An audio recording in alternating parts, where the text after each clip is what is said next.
Previously on Roll Gay Roleplay. Our different Scurvy was dead for approximately 2 days. No, that doesn't make any sense. I had a note from her yesterday. I saw a note on her door. I did. Absolutely. So we are confused because that means that there may have been someone else in this group of yours that may have been the murderer.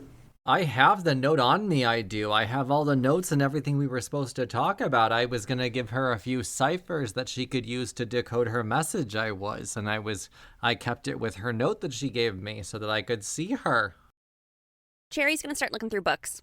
Just one by one, scanning through them. I don't know if she can read, honestly. You found, written in red ink, if something happens to me, and then those 9 letters. All right, bird name, F.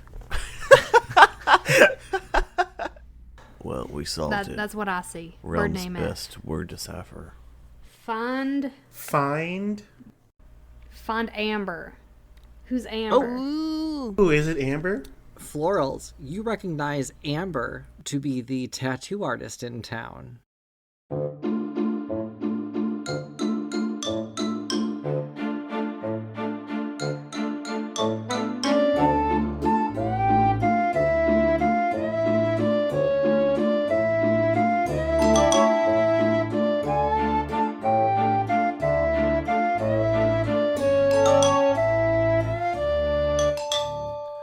Welcome to Roll Gay Roleplay, a real gay, real play D&D podcast. I'm Chris the DM, and today I'm drinking a sweet tea vodka and lemonade.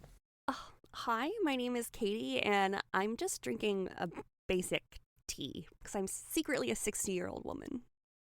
My name's Brandon. I play Humphrey Evan After, and I think me and Tish are the only ones that ever introduce our characters. Call out. I'm Tisha. I play Edith Wins Thereafter, and I'm totally into 60-year-old women. Stop it, Tisha. Only if they have Sorry, nipples. Katie. I'm so Specifically sorry. the nipples, yeah. This new mic is having unintended consequences on Tisha. I can't help it. Hi, I'm Jonathan. I play Florals in Spring, but you can call me Cleo. And Daddy, yeah, just put it in my ear. Just put it right in my ear. Your ear? It's that type of episode, folks.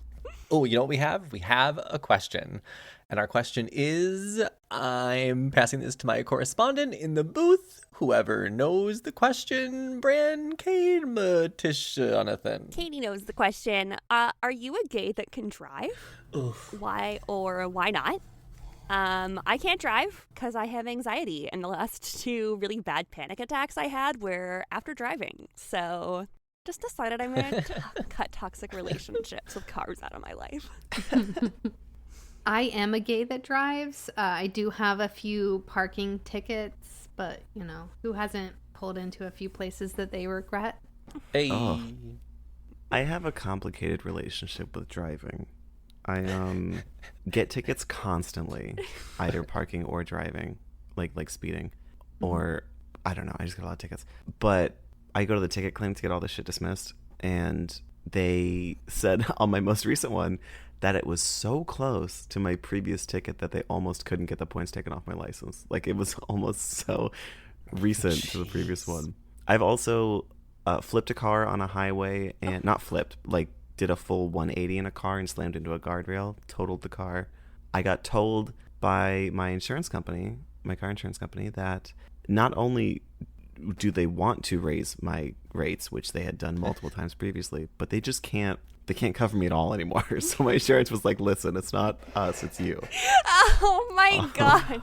Brandon. I had a financial advisor say, "Can I pray with you?" That's almost as bad, Brandon. Oh my God. Oh, oof. But all of my friends, the only complaints I've ever gotten were that I drive like a grandma. Grandmas are bad drivers. How are you getting so many tickets then? Chris, if I knew the answer to that question, I would get less tickets. How many weird anime appliques do you have on your car? That's got.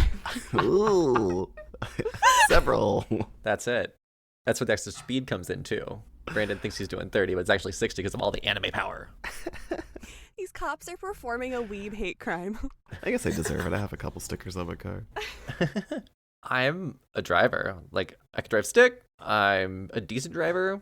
I prefer to drive manual because you can control the gas mileage and it's way more fun.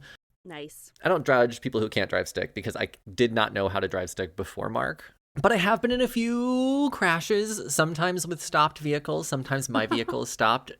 Wow. And sometimes with moving vehicles. So I don't speed, but I do hit things or get hit. Aww. Wow. Is it because of the ice, or was it another reason? Maybe once it was ice. Don't give me an excuse. Because all the accidents I've ever been in have been like, I drove into a ditch or something because of black ice or snow or something ridiculous. I've luckily never had that happen to me, but I have had my brakes fail on me in my first car. So I saw a red light and tried to stop, and my car decided that it wasn't going to happen. So, Chris, I was driving home from my basic G1 driver's license where you do like a written test and they give you your learner's permit essentially. And my first act as a driver was to drive very slowly into the ditch, and it didn't get better from there. My first act as a driver was to hit a tree when my dad was teaching me how to drive. Hey. Good times. Sorry, I'm Jonathan, and my question is not whether I can drive, but whether I should drive. Should I be allowed on the road? Because I can drive. I have my license. I've also been through 6 cars since I was 18 years old. okay. Oh, wow. Just for style, though. I consider myself a very safe driver. I do, but apparently the world does not. So, I have crashed into other cars. I've had other cars crash into me. I ran over a metal thing in the road and it totaled my car. I thought you were going to say child. I did too. I was ready. Oh my God. One time, I hit a fire hydrant. I've been through a lot in my driving age, in my driving years. I would say that I have been through 6 cars because of accidents, but technically I am on car number 9. Wow. Wow. Yikes. I've had several cars as well, but mostly because I was poor and bought cars that were super broken down. Yeah, and that's how I got to 9. Yeah. Yeah, So, that's what I figured. Right now, I'm on car number 9, and car number 9, I got brand fucking new. So, I drive she's 5 years old now. I drive a 2016 Chevrolet Impala. Nice. Mm-hmm. Her name is Danny D. Kane. And Stop she's a it. sweetie. Yes, she is. She's Danny D. Kane. She's a sweetie, and she has given me no issues. But I will say that the thing that I do hate about new cars is that, you buy a new car thinking you don't have to, do anything to it, and then it's okay, 3 years later, upkeep. Yeah, you have to upkeep your fucking car. Right. And that costs thousands of fucking dollars itself. So it's either way, no matter how you look at it, you're going to be spending some fucking money. Right. I bought a brand new car for the first time. The car that I have, it's a blue RAV4. Yeah. And I call her Blue Ivy because she's super blue. But I would rather buy a car that somebody else spent the first 5 years doing perfect maintenance on it, and then I get it and I just kill it. Right. Yeah, let me run it to the ground. Absolutely. You're the hospice of cars. Yes, I want to be the car hospice because it's super cheap. It's a lot cheaper. Yeah. Yeah, to each their own. I don't tell men that I date that I've been through 9 cars. They don't need to know that. Right. They don't need to know that I'm a hazard. I'll tell you how many men I've been with, but I'm not going to tell you how many cars I've been through. It's personal. Well, it's how the wind blows. Well, that ain't the only thing blowing. Am I right? I see what you did there. Hey. Okay. I mean, I've never found a used car in my room.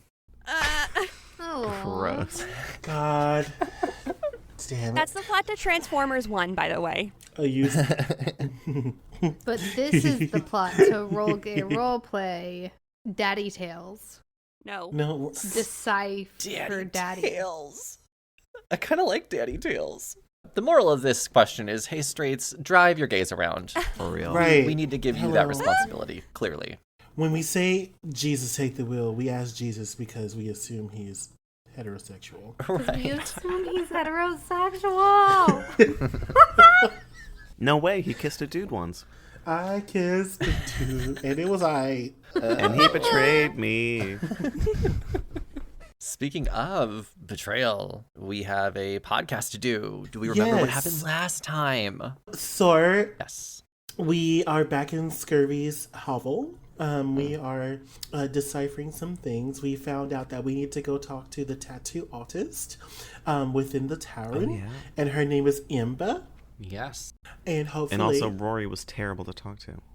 Oh my god, yeah, because mid-sentence you got up and like straight up left. Left. He was done. We finished our talk. No. He wasn't finished. done yet. He wasn't finished. Not until you were going to leave. Rory is maybe loosely based on a family member, extended maybe by marriage. Maybe not. I'm not saying. But That's kind of what like Thanksgiving has been sometimes for me. So I just figured I'd bring it to you guys. That is a new kind of shade. So, thank you. all right. So, Florals in Spring is going to begin the trek to go meet Imba so that we can acquire more information. So you've uncovered the code, right? If something happens, find Amber. Amber, you know to be the tattoo artist in town. And you've uncovered a code that was in a different color, in blue, I believe. And that was LAARNFYDI, which Humphrey has determined is Find Larry with 2 A's. Find Larry. Find Larry. Larry. Is that like a real thing? I don't know. White people are crazy. The code is real, but what Brandon has decided is not necessarily what you want it to be. Okay, so we don't know if it's real. It's not real. I wouldn't know. Okay, thank you. So you know to go find Amber first, and that's where we're going to pick this up. To make things easier, you know that her pronouns are she, they, so I will be using them interchangeably, and you can as well. Okay. But first, I need everyone to roll me a perception check. Okay. Okay, -2. And I rolled in at 1. That's a -1.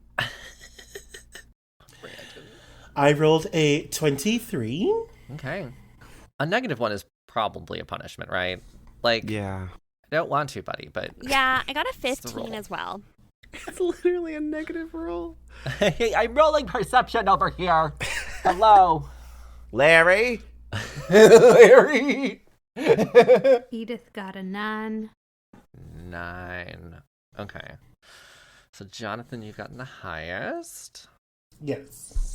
Sure. Bitch.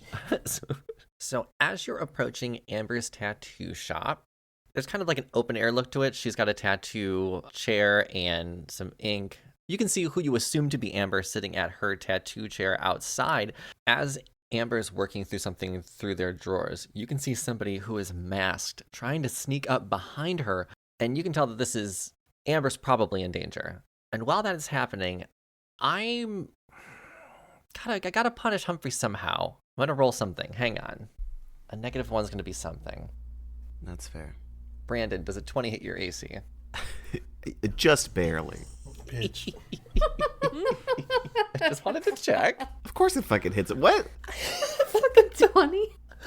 So you're going to take a crossbow bolt, What? Okay. and it's going to be 1d8 plus 3 plus 4d6. So hang on. Yikes. I'm coming for you today. And can you please make me a Constitution saving throw while I'm rolling these, Brandon?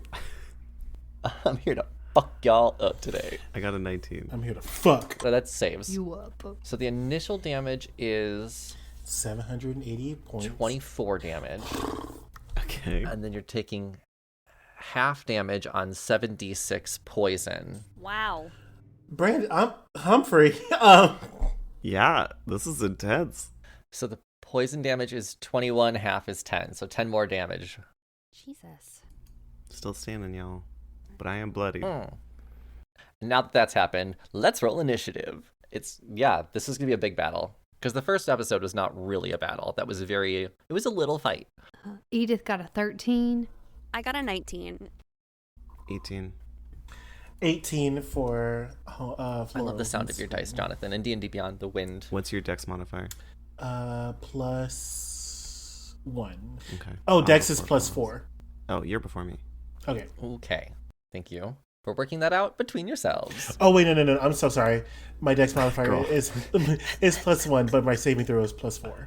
Okay. Yeah. So I'm before you, then. Okay. Okay, I will switch that back. Got it. So Cherry, Humphrey, Florals, Edith. And then my initiative, well, that's not. I'm definitely not at the top of the order at all. Get along with initiative. Yeah.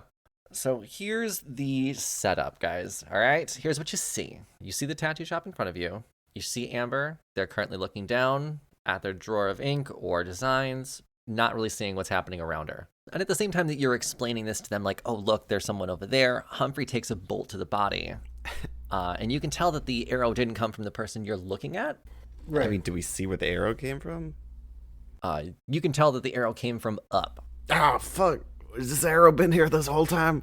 How about this? I see that this person is trying to kill my girl Amber, so I'm about to just focus them down. Yeah, don't bother looking around for me with my -1 perception check. I'm pretty sure this arrow's been here the whole time. I see Humphrey. I don't notice Humphrey because I'm focused. Cool. Rude. Before we start battle, I need to determine the initiative of my guys, and while I'm doing that, I'm going to go into... Oh, do you hear that? Do you hear that music? It's time for the gay agenda.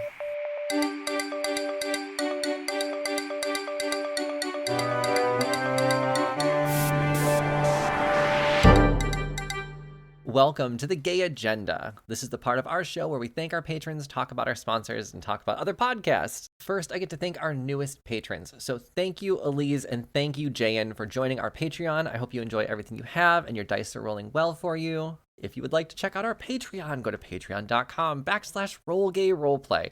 And before we get back to our show, I've got another podcast I want to talk about. And I'm assuming you already listened to it. You should if you don't. Here's A Fool's Quest. What would you do if I told you that the world is not what it seems? You're telling me that potato salad is the key to other worlds? Ha! It's not even the best side dish. And people are not who they appear to be. I don't know that we can trust Master Douche. Well, I know for damn sure we can't trust Charles Edward Cheese. My name's not Mike. Where puns run rampant through the streets. The Global Adventurers Guild Master Enterprises will not stand for this. Well, it's gag me for short, so I'm pretty sure they take everything on their knees, don't they? And it's hard to tell who the real monsters are. Well, yeah, it's a mimic. But I'm Francis the Lion. 3 heroes. You have my sword. You have my kazoo. Oh god, my hip. Face off against 3 villains. Never again will they enslave me. We'll make damn sure of that. I'm Francis the Lion. We know. To keep the world of Euphrae from ripping apart. This damn portal won't close. Have you tried turning it off and back on again? And Tim and Terry from getting even more screwed. They're totally werewolves. Yep, they're definitely werewolves. Holy shit, those guys are werewolves. Welcome to A Fool's Quest. A Fool's Quest can be found on all major podcasting platforms simply by searching A Fool's Quest. Then we'll start at the top of the order, which is Cherry. Excellent. So I am going to, I think it's as a bonus action, I'm going to enter my rage. Yeah. Okay, I'm also going to ready the reaction, Form of the Beast. So if a creature that I can see within 10 feet of me hits me with an attack roll, you can use your reaction to swipe your tail and roll a d8, applying the bonus to your AC equal to the number rolled, potentially causing the attack to miss you. So that would be the person that I see approaching Florals. Or approaching Okay? Amber. Approaching Amber. And then I am going to spring forward. And I am going to swipe at the person that I can see. Okay, cool. So as part of my bonus action, it's part of my instinctive pounce. So even if they're far away, I can move up to half my speed on top of what I can move. Oh, okay, nice. Would they be yeah. within range? Yeah, then they're definitely in range. Perfect. Let's use a bite. All right, so the first one's a 19 to hit. That does hit, yes. And that does 8 damage. 8, all right. The second one, 21 to hit. Yeah, that hits. And then that's 10. So 10 and 8, so 18 total. Okay, not bad. 2 solid hits. Does this alert Amber? It does alert Amber, especially when a wolf goes by her. Yeah.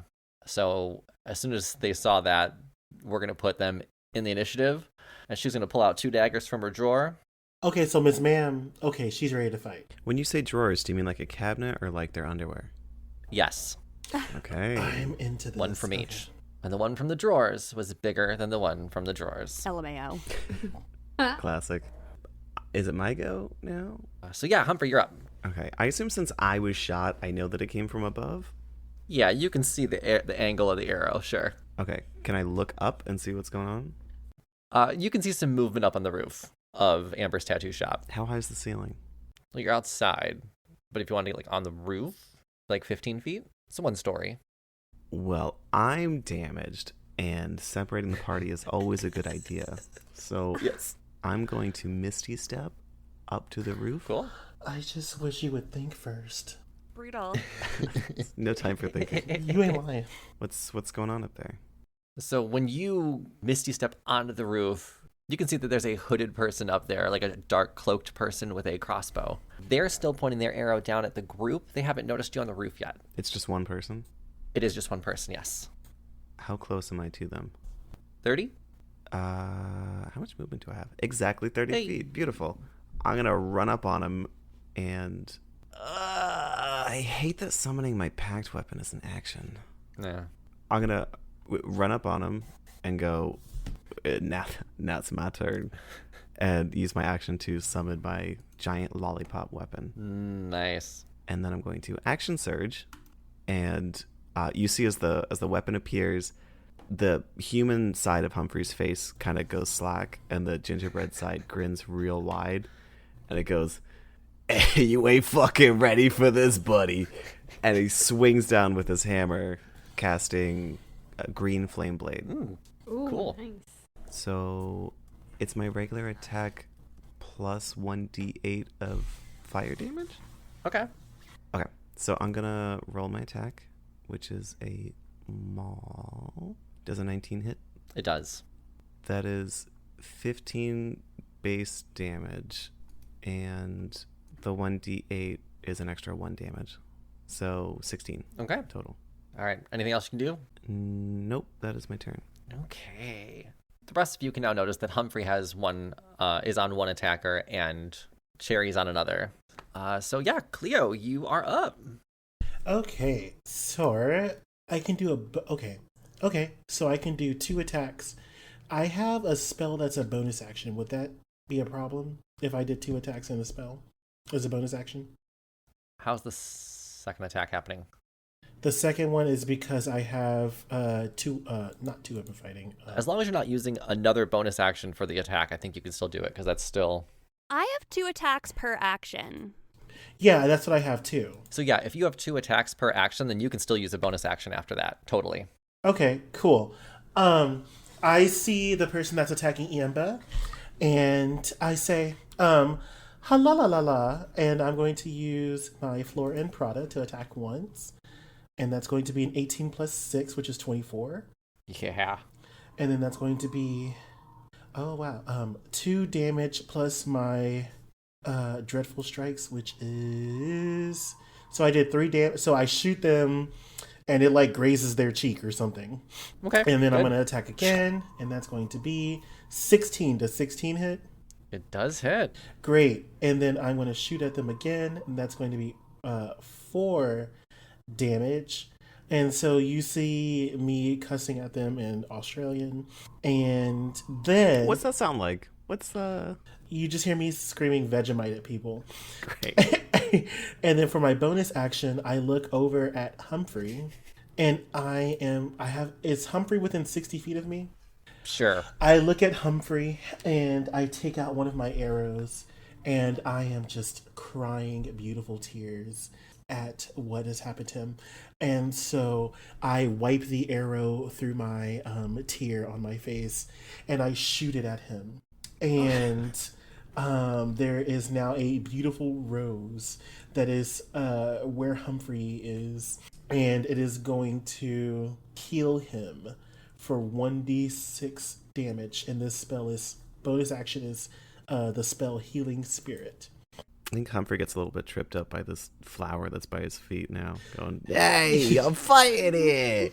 So yeah, I I impale you with love, and I heal you for 4 damage. Terrifying. Thank you. I imagine you're still holding Frankie in a box. Oh no, Frankie is still in my hair. So yeah, he's seeing all of this happening. That's right, Frankie's in your hair. He's enjoying the ride at this point. Yeah. That is my turn. All right, so let's move on to after Cleo is one of my enemies, one of the bad guys. So the first thing we're going to do is the one on the roof is going to go after Edith because he's still got his crossbow in his hand and he was already aiming that direction. Well, 8 + 6, 14 to hit? Probably that not. misses. Okay. Then he's got advantage because you haven't gone yet, though. Does he get disadvantage from being right next to me? Ooh. Is that a rule? I don't know. I might be making that It up. might be considered flanking. I'm going to go ahead and say we're going to do it my way. When you make a ranged attack with a weapon, spell, or some other means, you have disadvantage on the attack roll if you're within 5 feet of a hostile creature who can see you and is not incapacitated. So they should have disadvantage to cancel out their advantage. Okay, so to cancel out the advantage, they have nothing. Fine. Agreed. They're done. Look at us. You said, so Chris, if you're trying to kill us, we're going to actually follow the rules now. Yeah, now we play by the rules. Now we're following the rules. Now they matter. Sure. Then great. They just missed us. They just missed. Boom. And that makes it Edith's turn, and a crossbow bolt just whizzed by you. So is he right now within 5 feet of me? No one is within 5 feet of you. The guy that just tried to attack you is on the roof with Humphrey right now. And then there's another one who is currently fighting with Cherry on the ground. All right. Well, Edith will run 25 feet up to stand behind Humphrey and touch him and give him guidance. You ran up? I didn't realize I didn't have to Misty Step. Shit. Yeah, you said 30 feet. 20. I can run 20 up to 20. I can run 35 feet. So can I climb up within touch range of him with 35 feet? Oh, no, I guess if you're trying to climb up the roof because the Misty Step, you're right. So you won't be able to reach him from the ground. The only person you're going to be able to reach out of your side is Cherry or Cleo. All right. Cherry will flex her claws, and I don't know if Edith will use that as a reminder, but Cherry kind of has like spider powers. So if we want to switch, Cherry can go after whoever's on the roof. Oh. Well, maybe. But she will, run over to where Cherry is then, if she can't climb that place. And she will cast guidance on Cherry. So you get a D4. Okay. On any of your ability checks of your choice before or after making it. Oh, cool. Nice. And she's also going to cast a spiritual weapon. So a giant peach pops up within, right by the head of the guy that Cherry's fighting. Very good. So was that your turn? That's her turn. Beautiful. Well, then it's that bad guy's turn. So he'll attack Cherry because Cherry just attacked him. So he's going to swing his short sword. Come on, short sword. The first one is an 18 + 6, 24 to hit, so that should hit. The other hit does a 2 + 6, 8, so he only hits with 1. Hit on the forehand, miss on the backhand, super normal. And I also, while I'm doing damage, can you please roll a Constitution saving throw? Okay, if it is poison, I do have resistance against poison. Oh, then that's good to know. Ayo, halfling. Yikes. My feet hair, even as a werewolf, is impressive. Wow. Dang. So you take 4 + 3, 7 piercing damage. And... Yeah, no, don't I also have a reaction as well? Oh, yeah, you're right. You had a reaction. Yep, take it. I did totally have a reaction, and I totally forgot. I readied that reaction, so if I can sense within 10 feet hits me with an attack roll, I can use my reaction to swipe my tail and roll a d8.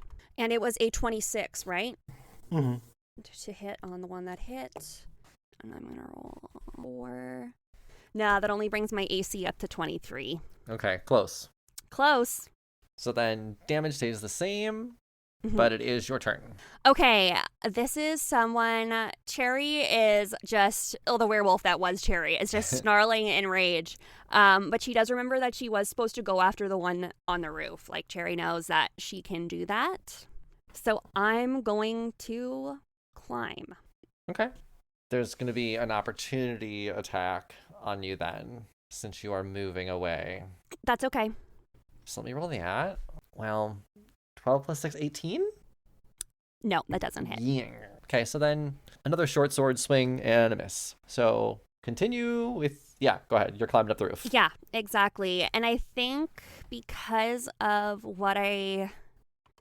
because of my weird spider climb or whatever, I don't need to roll an ability attack while I'm climbing.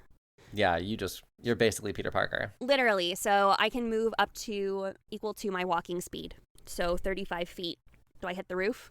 Yeah, that's only 15 feet, so you're good. You're on it. All right.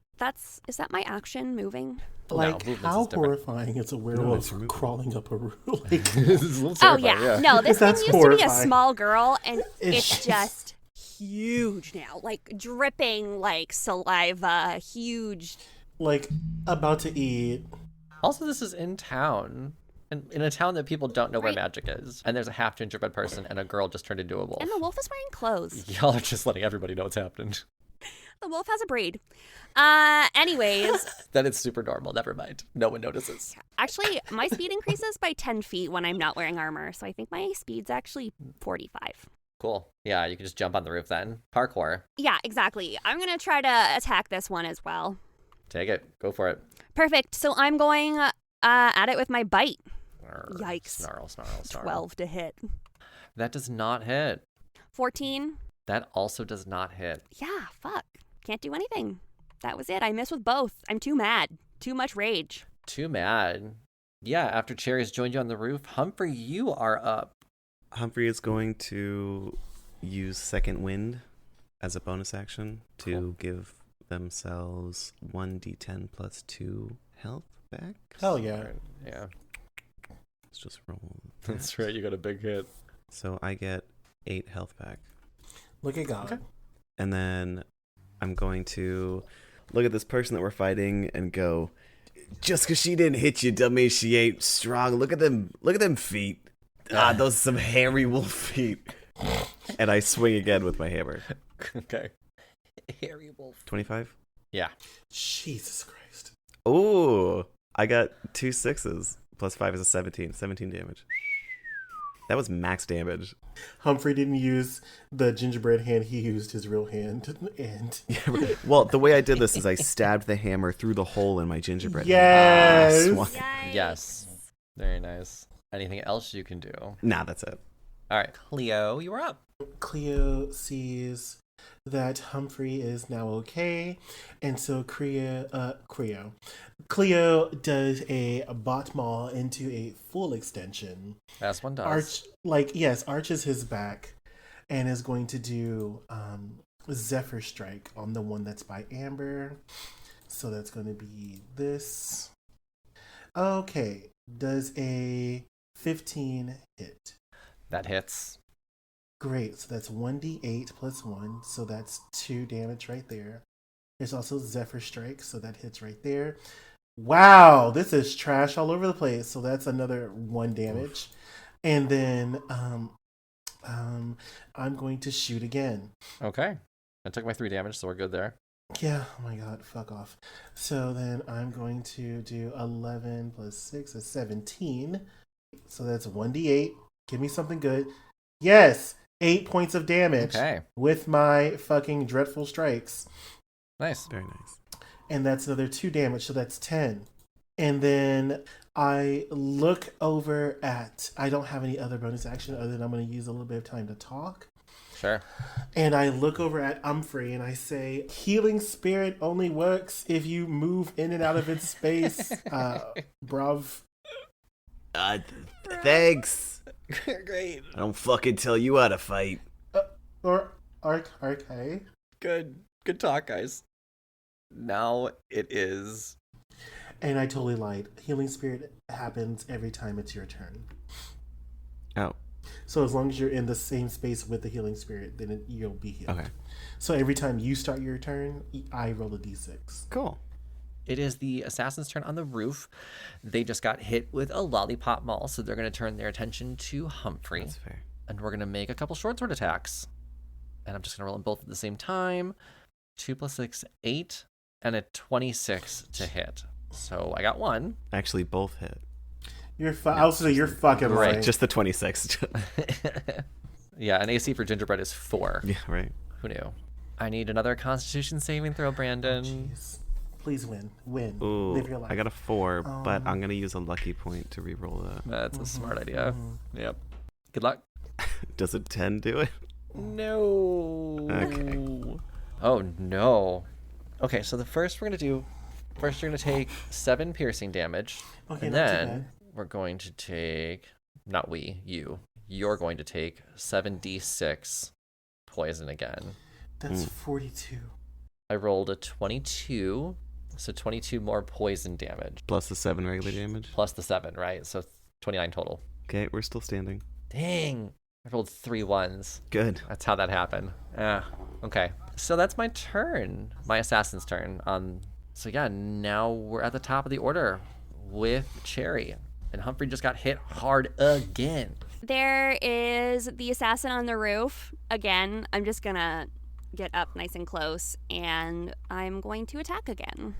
And I'm going to go in with my teeth. Cool. Do it. 25? Yeah, that's just totally. Nice. Totally. So that is 14 piercing damage on the first. Okay. 23 to hit. Oh, yeah, that hits too. Sure. Perfect. Nice. And that's 12 plus 13, 25. 25. Yeah, piercing damage. Wow. Holy shit. Okay. Like Cherry just bites into this man's torso. Like huge moths just close around this man's chest, and it's only his like rib cage / light armor that stops him from being like crushed. Yeah, he's really hurt. He's really hurt. He's in trouble. Yeah. Very strong hits. Beat his ass. Okay. Is there anything else you can do? No, I can't do anything else, I don't believe. Okay, then we're going to move on to Humphrey. Roll me a d6, please. I got you. I'm doing it right now. And this is a 4. Hooray. You see like a scab form over one of Humphrey's body parts. Just cough out some of the poison. Right. Humphrey's just going to swing again with their lollipop. Nice. 17? That does hit, yes. For 10 damage. That's going to do it. Go ahead and explain it, Brandon. Take it. Oh, okay. So I like to imagine that there are sports in the fairy realm that both Cherry and Humphrey are familiar with. And Humphrey goes, "Hey, tee me up. I'm going to do my impression of the New York Yankees." And I want Cherry to chuck him up in the air like a t-ball. Oh yeah, you know when a dog tosses its head and then throws something? That's what happens with this man's body. And Humphrey just calls a shot, points out into the distance, and clocks this dude right off the roof. That's Nice. awesome. Role play, Air Bud. Yeah, exactly. Yeah, Cherry's gonna let out like a nice howl. Just having a good time. Yeah, the crowd goes wild. Can you howl? Yeah, so 1 down. I mean, up, but then he came down. I kind of want this to be intimidating. Could I have hit it towards the other guy that's still alive? Yeah, I'm down for you to aim it however you want. I guess. Just like try and get it in a spot where he'd see the corpse falling. Yeah, totally. Body hits the ground right next to his friend. He goes, "Ah, shit." And with that, it's Edith's turn. Yeah, it's my turn. Oh, I'm sorry. You're right. I know. Yep. So, you see. I'm still waiting on. Hold on, before you go, Jonathan. I'm still waiting on Katie to do the howl.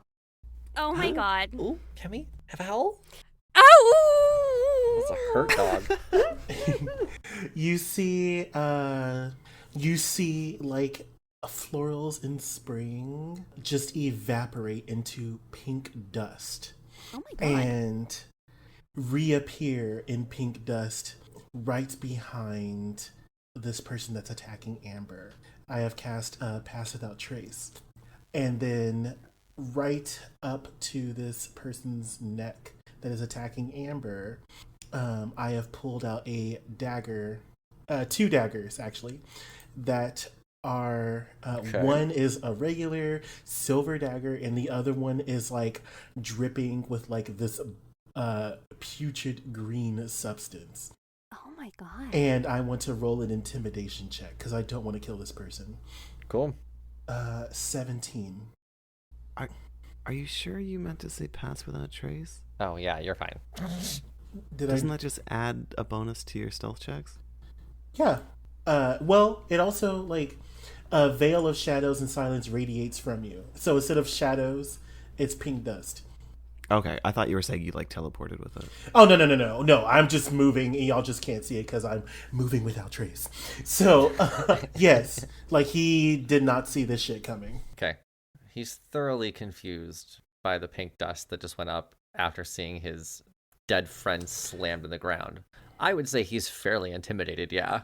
I kind of scratch his neck on the right side with the regular dagger, and then I scratch his neck on the left side with the poisoned dagger, and I wanted to like sting a little bit, and I'm like, hello, you have 2 choices.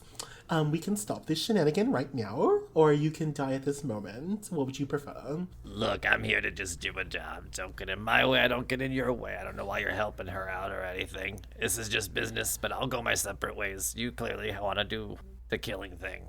I look over at Amber. And does she have a look on her face like, does she know who these people are? Amber has daggers in her hands and they're ready to strike. Okay, so I am going to roll a... You could just say you're doing non-lethal damage. If I'm going to kill them, I'm doing non-lethal damage. There we go. Okay. So they're getting this, and this is going to be 24. Does 24 hit? Yeah. All right, that's 6 damage. And then they need to do a Constitution saving throw. Constitution saving throw. Okay, let's roll that. And I got a 17 plus 2, 19 to hit. God to save. Damn. All right, so they don't take any extra damage, but they do take 6. 6 is good still. So I have the dagger in my hand, and I, instead of aiming for their neck, I like wrench it from their collarbone down their arm. Oof. Wow. Yikes. Ow! That'll be my turn. Okay. And then, yeah, I look at him and I say, you've been warned. That's a hell of a warning. It's Amber's turn now, though. And they are going to attack twice because she can. Those are some high numbers. Yes, 17 Nice. and 21. Both of those will hit the remaining assassin.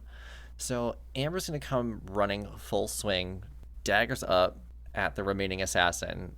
And she's just going to dig them both in at the same time, which is 2d8 plus 6. It's 1d8 plus 3 of each. So another 14 damage. And we'll just dig both daggers into the collarbone, pull them right back out, and just say, suck it, bitch.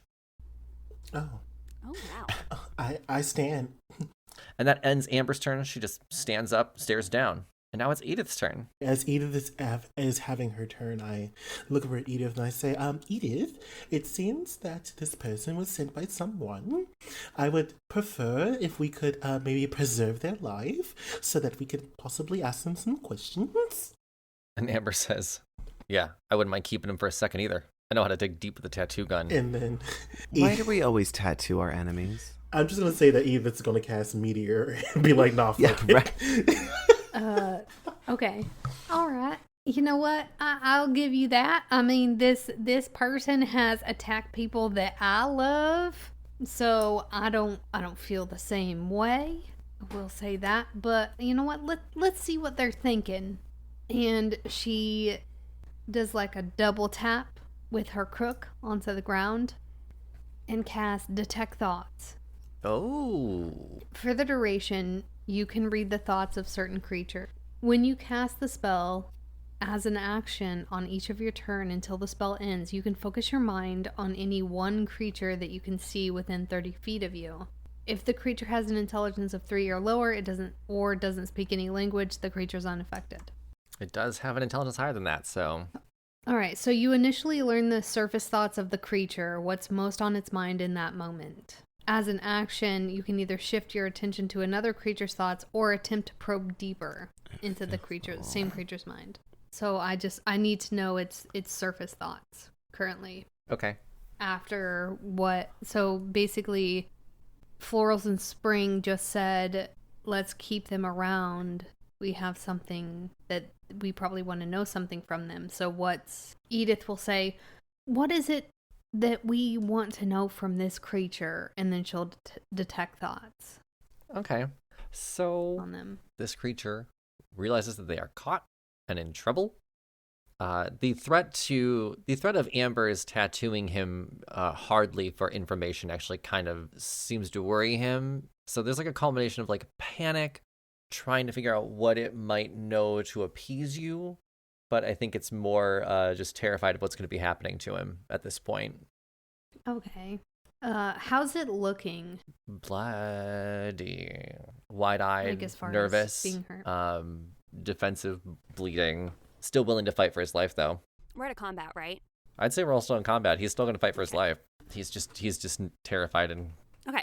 So she's going to go ahead and bop him on the head with her peach. Like a little bop bop. Oh, I guess she should roll. 12 damage. 12. Okay. He's really, really, really fucking hurt now. He's hanging on by a thread, like spitting blood on the ground, on all fours, type of almost dead. And covered in sugary syrup from the peach. And sugary syrup, yes. That's Edith's turn. It's our mangled mess of an enemy trying to survive. It's his turn, and he's just gonna swing at ankles at this point. We'll go for Florals. I think Florals is closest. Florals and Amber, but... I'm right, yeah. I think he's pretty afraid of Amber. Can he swipe twice with his short swords even though I dug my dagger through his arm?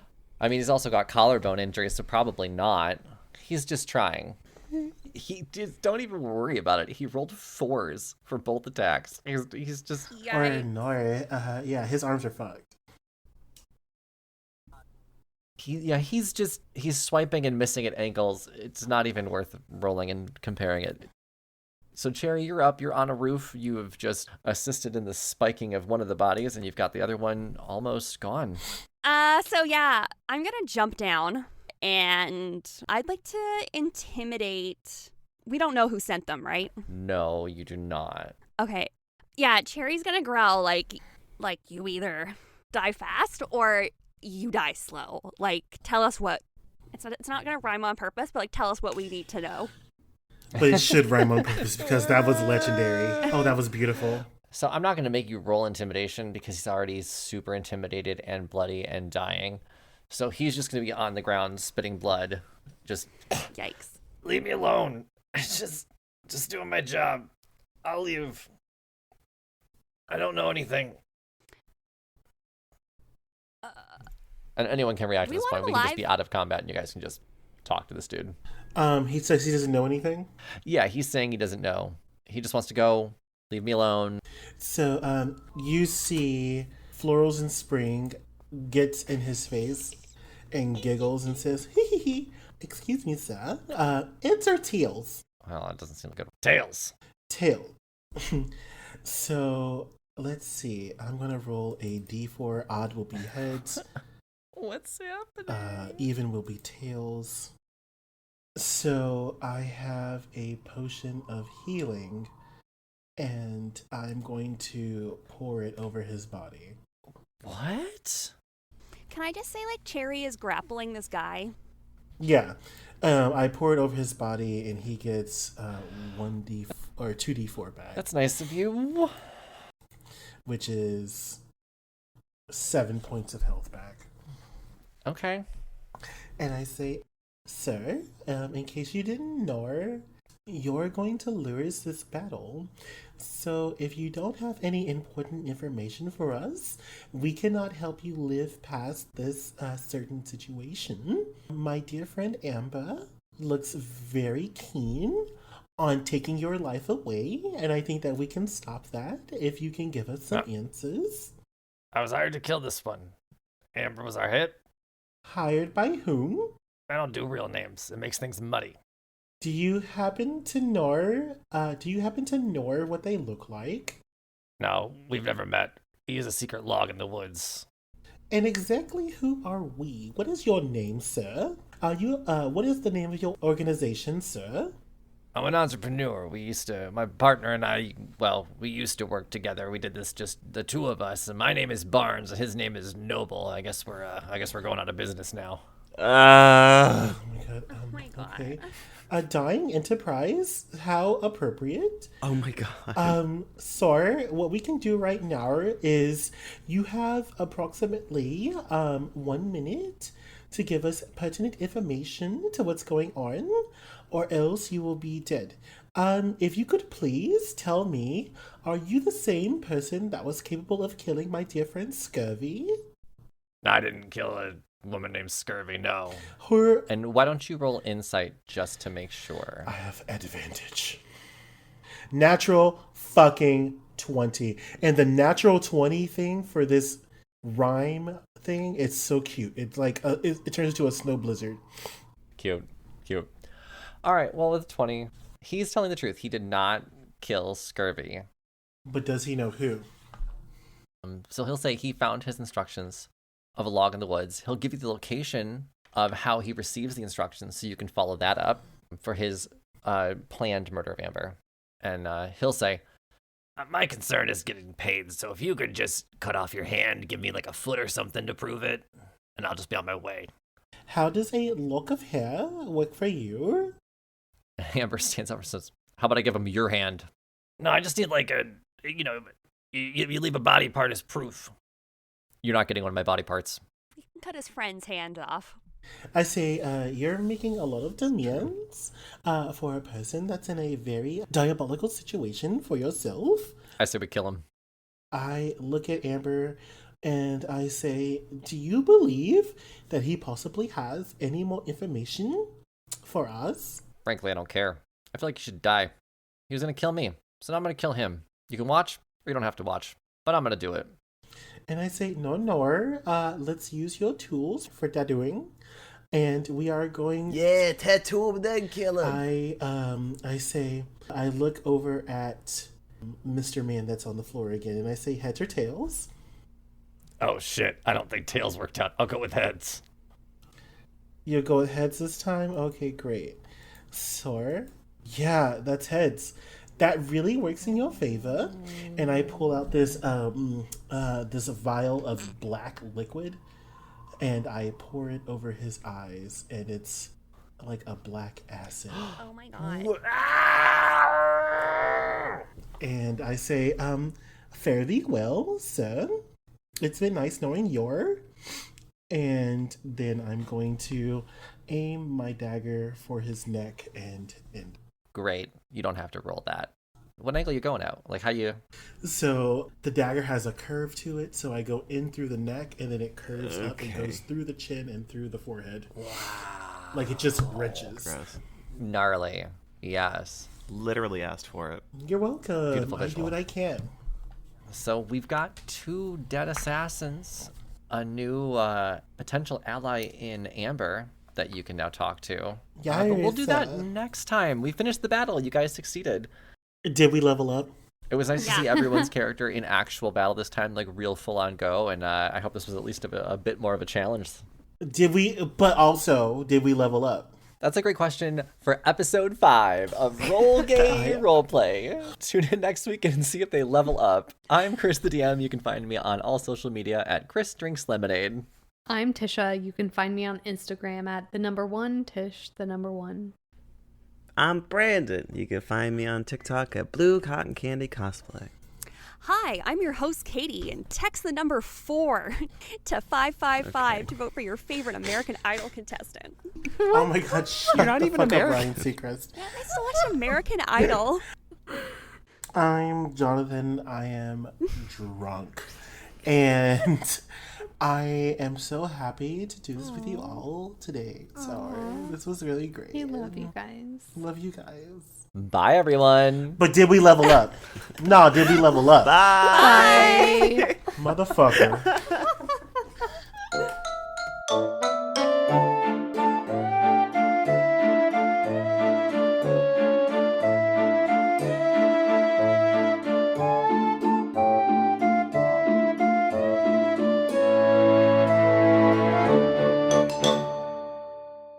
An RGRP LLC production. Music by Joe Barsanti.